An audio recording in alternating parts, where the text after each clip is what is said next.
종목은 대체 왜 이럴까요? 화제가 되고 있는 특징주 살펴보도록 하겠습니다.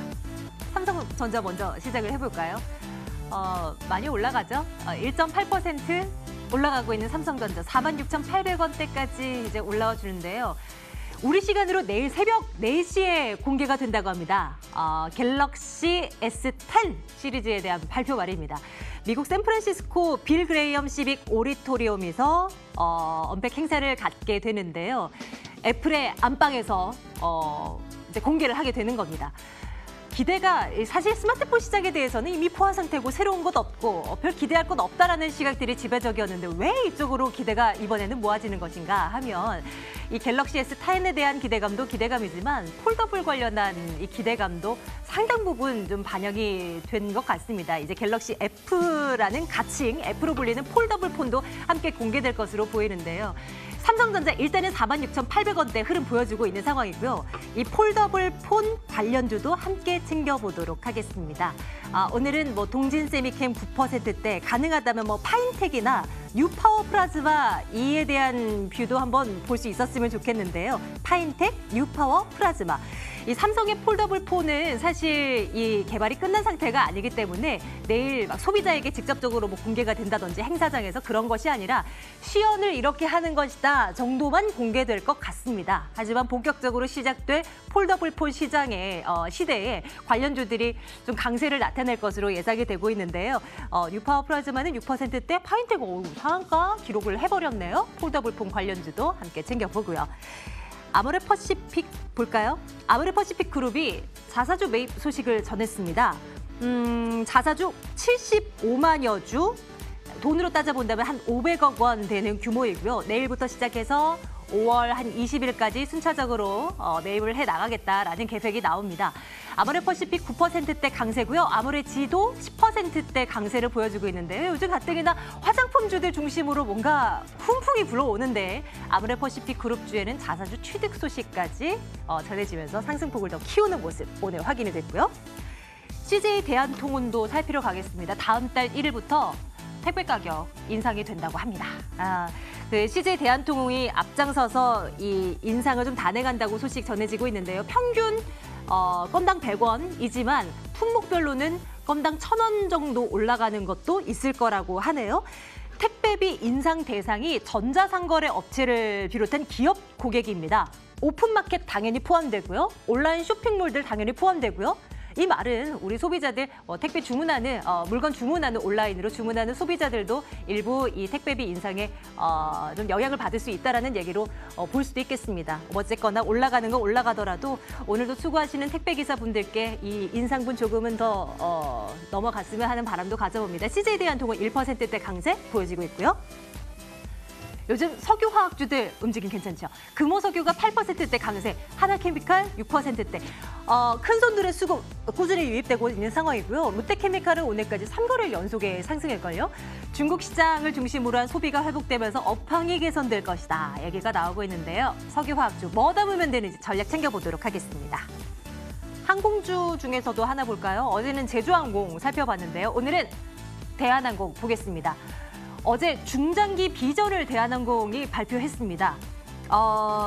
이게 지금 대한항공의 신용등급이 트리플 B 플러스인데요. 최고 등급으로부터 한 8단계 아래인데요. 이거를 이제 A 플러스까지 올리겠다라는 얘기, 매출 늘리겠다는 얘기, 대신 부채 비율은 또 줄이겠다는 얘기, 다양한 얘기들이 나왔는데 이거 주가에 긍정적으로 반영될 수 있을까요? 챙겨보도록 할 거고요.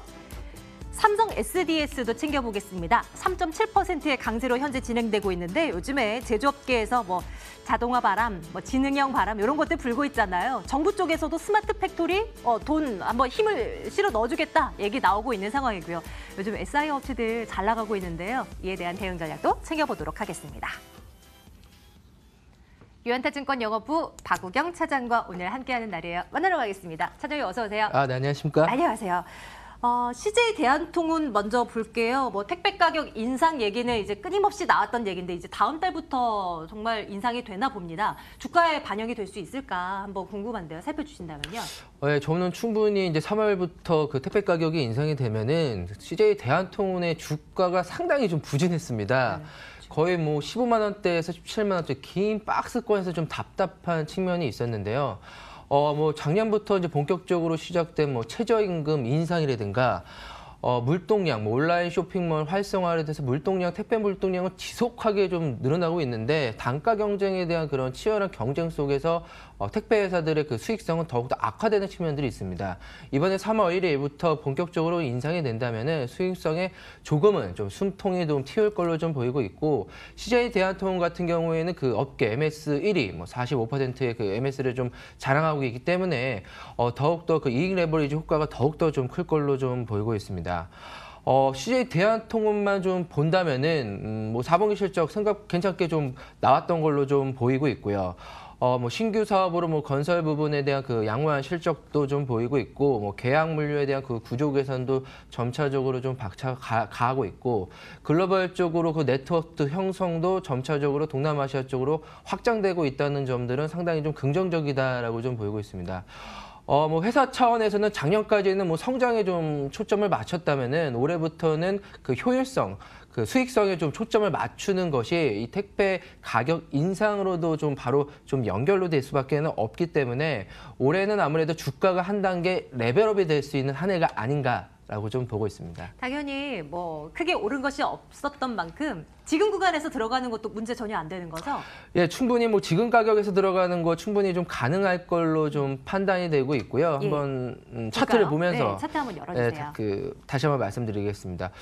우선 수급적으로 좀 본다면은 외국인이 지속적으로 좀 매수를 하고 있습니다. 그러네요. 외국인의 그 뭐 순매수 뭐 끊이지 않고 거의 매일매일 그 매수세가 좀 들어오고 있다는 점들은 좀 상당히 긍정적이고. 네. 주가적인 측면을 봤을 때 뭐 아침보다는 조금은 좀 내려왔죠. 하지만 그동안에 있었던 그 15만 원대에서 17만 원대 그 박스권을 이번에는 새로운 그 택배 가격 인상이라는 수익성과 직접적으로 좀 연결될 수 있는 그 모멘텀과 함께 한 번 더 그 레벨업이 될 수 있지 않을까라고 좀 보이고 있고, 좀 앞서서 좀 말씀드렸던 그 외국인의 매수세는 사실 11월 중순부터 해서 지속적으로 좀 매수를 했습니다. 장기적인 포석을 갖고서 수익성을 좀 바탕으로 좀 매집을 한 것이 아닌가라고 좀 판단을 하고 있습니다. 한 단기적인 상승을 노려본다면 한 어느 선까지 올려다 볼까요? 우선은 제가 봤을 때는 지금 가격대에서는 만약에 그 돌파를 충분하게 한다면 매물대가 없기 때문에 바이앤홀드 전략으로 하는 것이 좀 적합하다라고 좀 볼 수가 있을 것 같고요. 글쎄요. 제가 봤을 때는 지금의 가격대에서 저희가 그 딱 매도 가격을 정하기보다는 돌파를 한 다음에 종목이 어느 정도에 대한 그런 그 뭐 꺾인다고 할까요? 네, 그럴 네. 때까지는 좀 바이앤홀딩 전략이 좀 적합하지 않을까라고 좀 보이고 있습니다. 투자 의견은 당연히 좋아요, 소장. 네, 좋아요라고 네. 좀 말씀을 드릴 수가 있을 것 찍겠습니다. 같습니다. CJ 대한통운 첫 번째 종목으로 살펴봤고요. 다음은 석유화학주로 한번 가볼게요. 요즘 들어서 요 섹터 안에서도 돌아가면서 종목들이 계속 올라가는 모습. 하지만 전반적인 분위기는 다 이제 우상향하고 있는 모습 나타나고 있습니다. 다 뭐 이래요. 그 낙폭과대의 성격이 두드러지는 이 종목이나 섹터들의 대표적인 상승 이유가 잘 될 것 같다, 업황이 개선될 것 같다, 이런 이유들이잖아요. 여기도 네네. 마찬가지인데요. 분석을 해주십시오. 석유화학, 화학주들이 업황이 개선이 된다는 거는 뭐 제가 방송에 많이 말씀을 드렸던 걸로 보는데 중국 수요입니다.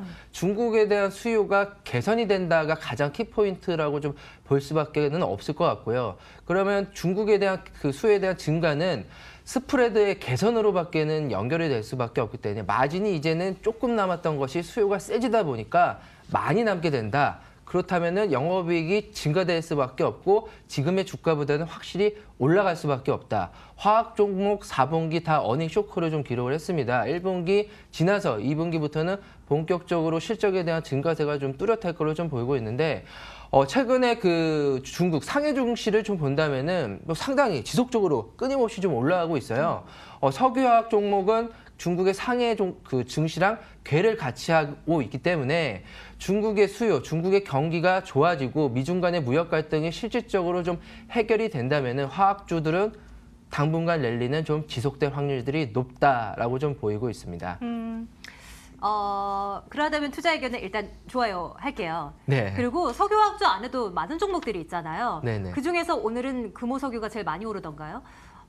투자적인 측면에서 지금 들어갔을 때 수익률이 빨리 제일 크게 날 수 있을 만한 종목 하나만 꼽자면? 저는 아무래도 그 화학업종, 석유화학 종목 중에서는 롯데케미칼이 그 중에서도 가장 조금은 수익성이라든가 지금의 가격대에서 그 밸류에이션 측면에서도 적합하지 않을까라고 좀 보이고 있고요. 직접적인 그 화학 업종에 대한 그 바로미터라고 할 수 있으면 저희가 이제 공급과 수요를 측면에 들어야 되는데 스프레드가 개선이 되고 수요가 증가하면은 캐파 정설을 많이 한 쪽에서 이익이 좀 세질 수밖에 없습니다. 그래서 뭐 작년도까지 그 증설에 대한 그 효과가 본격적으로 좀 나타날 수 있는 롯데케미칼이 탑픽이 아닌가라고 좀 말씀을 드릴 수가 있을 것 같습니다. 롯데케미칼도 눈여겨보고요. 석유화학주 전반적인 투자 의견 좋아요입니다. 이번에는 항공주요. 대한항공 가보려고요. 뭐 중장기 비전에 대한 엄청난 포부를 담은 발표가 이제 어제 있었고 투자자들은 이에 또 기대감을 좀 거는 눈치이긴 합니다. 어떻게 좀 평가를 하세요? 대한항공 뭐 중장기 비전 2023년인가요? 2023년까지 그 영업이익률 상당히 좋게 만들고 부채 비율 감소하겠다가 이제 목표입니다. 사실 이제 대한항공을 보면은 좀 의구심이 드는 것들이 있어요. 외국인들이 왜 이렇게 많이 대한항공 주식을 살까? 아, 그래요? 예. 한번 확인해 주세요. 우선 한번 봤네요. 그 화면을 보면서 다시 네. 한번 좀 말씀을 드리겠습니다. 왜 대한항공의 그 외국인의 그 순매수를 좀 본다면은 뭐 1월 달부터도 지속적으로 좀 매수를 했고요. 우선 누적으로 좀 본다면은 2018년 11월 달부터 본격적으로 좀 매수하는 양상들이 되게 상당히 좀 눈에 띕니다. 이게 지금 누적으로 좀 순매수를 좀 나타낸 네네. 양상인데 네. 외국인들이 대한항공을 650만 주를 현재까지 좀 매수를 했고요. 기간이 310만 주를 좀 매수를 했습니다.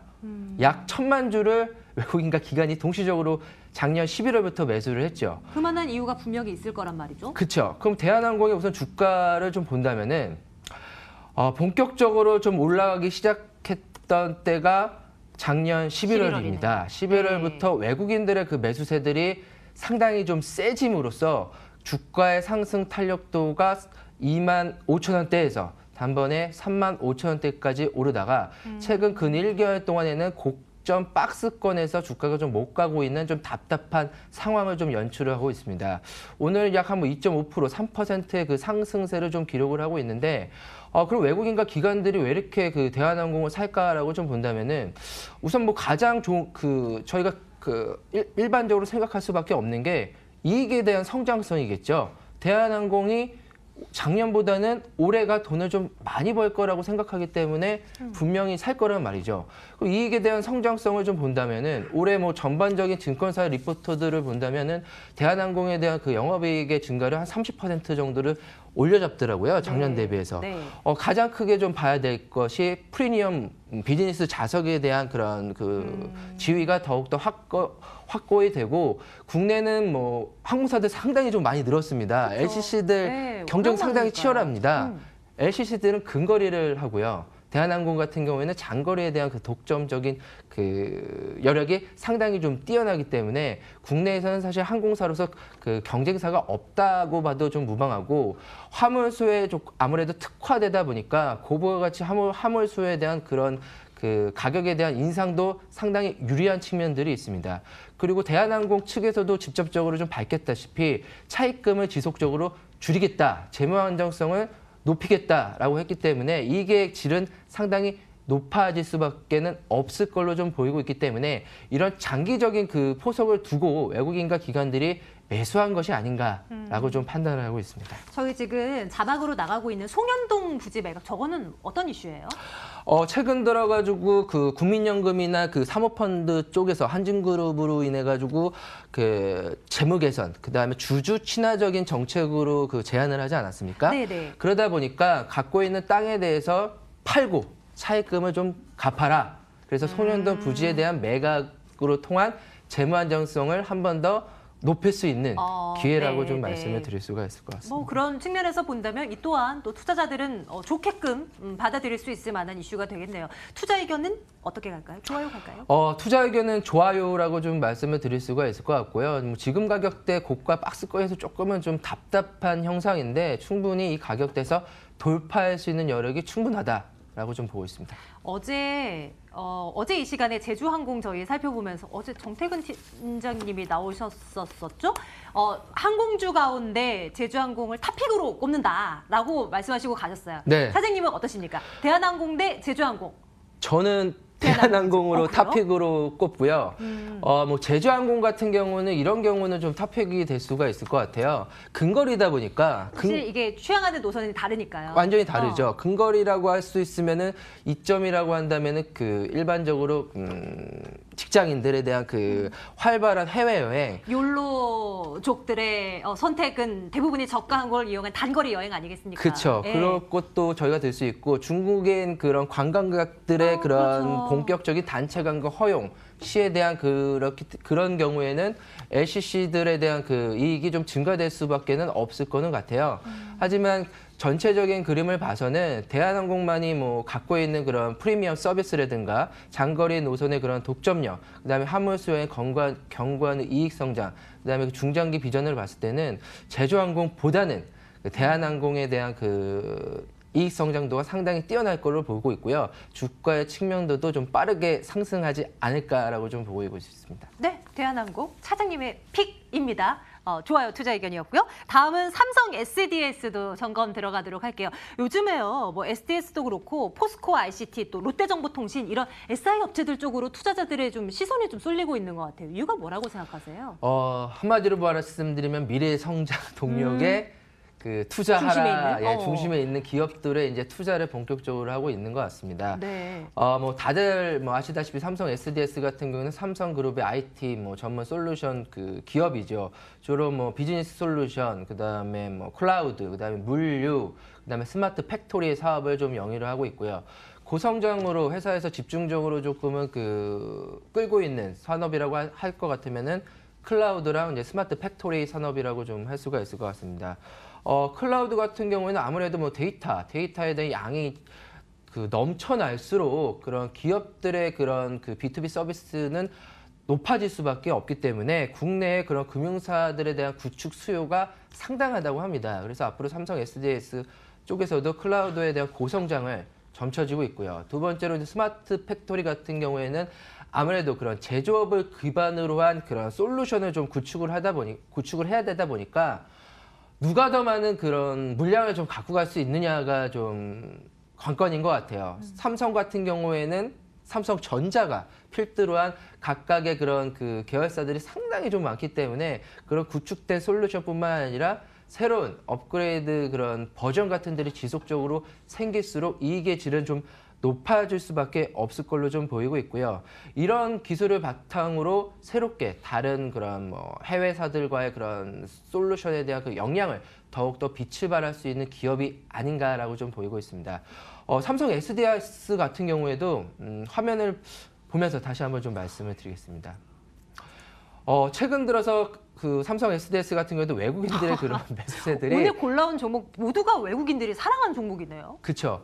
최근에 뭐 1월달, 2월달 외국인 순매수 상당히 좀 세지고 있습니다. 그러네요, 정말. 그런 종목들 위주로 이제 주가가 올라왔을 수밖에 없었던 걸로 좀 보이고 있고요. 오늘도 뭐 그 코스피가 약 27포인트 정도 뭐 상승하면서 외국인의 매수세가 좀 강한데 이런 종목은 위주로의 그 매수세들은 상당 부분 앞으로 좀 강할 걸로 좀 보이고 있고 주가 차트를 보면은 11월부터 해서 사실 조정이 없었습니다. 조정이 없기 때문에 함부로 조금은 좀 매도하기가 조금은 겁나는 자리다라고 좀 보이고 있고 지금 뭐 가지고 계신 분들은 바이앤홀딩 당연하다고 좀 보이고 있고요. 뭐 지금 고가라고 할 수 있는 뭐 25만 원대도 충분히 좀 돌파하지 않을까라고 좀 보이고 있기 때문에 삼성 SDS 같은 경우는 수급적으로 외국인들이 강한 매도세가 나오던가 전반적인 그런 그 코스피가 지수가 어느 정도 좀 막혀 있다. 이제는 좀 그 지수가 조정으로 좀 가는 시점까지는 홀딩하는 전략 적합하다고 말씀을 드릴 수가 있을 것 같습니다. 추가적인 상승 그래도 어느 정도 나올 것으로 보이니까 좋아요 갈까요? 네, 보자. 좋아요. 적합하다고. 찍겠습니다. 예, 내일장 탑픽 하나만 갈게요. 어떤 걸로 한번 의견을 모아볼까요? 내일장 탑핑 그 미치도록 외국인이 사는 대한항공으로 대한항공. 말씀드리겠습니다. 오늘 살펴본 종목들이 유독 외국인의 사랑을 받고 있지만 정말 미치도록 예. 지금 사들이고 있는 종목은 바로 대한항공이었고요. 이 종목 내일까지 계속 챙겨보겠습니다. 유한타증권 영업부 박우경 차장과 함께 말씀 나눴는데요. 차장님 고맙습니다. 네, 감사합니다.